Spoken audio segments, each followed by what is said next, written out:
All right. I know Joel said that he doesn't want to maybe just be at it all the time, but he did post this. So I did want to respond. Um, and I'm just really, I listened to the first part of the video dealing with Matthew chapter 11, and I just had to stop and kind of respond to that at this point. The problem I have with what you're saying in Matthew 11, Joel, is it seems to me that you're disproving your own point there, because if and just to get right to it, how in the world is Sodom and Tyre and Sidon judged in 70 A.D.? And see, that's what he says. He says it's going to be more tolerable for them in the judgment than it will be for you.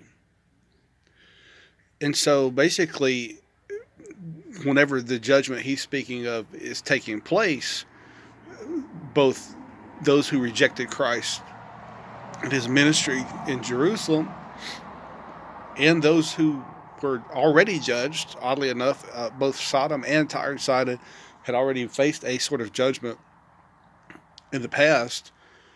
In the judgment that's coming, they're going to be judged as well, but it's going to be more tolerable in that judgment for them than for the ones that he preached to, because they didn't have his words, and they didn't have the benefit of his preaching. So it seems to me that whole concept is broader than 70 AD.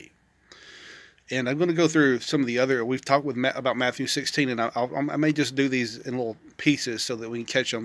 We're not dealing with 15, 20, 30, 40-minute segments, but maybe smaller pieces. But right away, Matthew 11, how is that 70 AD? And that's going to be I'm going to keep poking at this and punching at this, because that's the problem with preterism in general.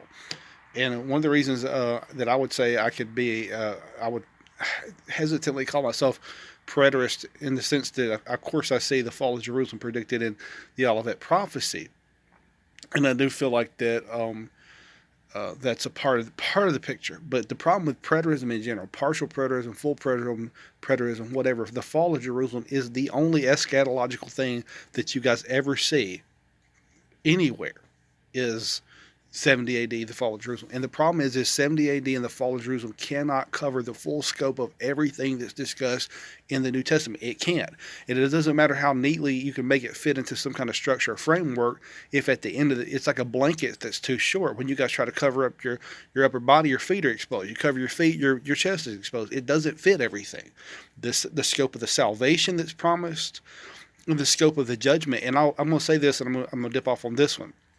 But you can't, and that's another problem, is the judgment that's promised throughout the New Testament and the salvation that's promised throughout the New Testament are in equal proportion. So if you limit the judgment to 70 AD and only those Jews that live in Jerusalem, because remember, Jews live all over the world. And I brought this point out by 50 AD, Thomas the Apostle is already in India, preaching to more than likely Jewish communities there in the southern tip of India. So how does 70 AD even affect them? It doesn't. Even what I'm saying is, even the Jews weren't totally, as a community, as a race of people, weren't affected fully by 70 AD. Only the Jews living in Jerusalem. And the scripture says judgment would have begun at the house of God, which is appropriate. But the point I'm making is, if you can't expand the scope of salvation to cover every human being, every person, every place, and at least give them the opportunity, but narrow the judgment to only a few people living in Jerusalem in the year 70 AD. And if the promises of the New Testament, both judgment and salvation, don't fit the 70 AD scheme, it doesn't matter if you feel like it fits the timing or not, because timing doesn't necessarily define the nature. It could be that you're missing another key and integral part, which you are, and that's the ascension is huge. But I'll stop there.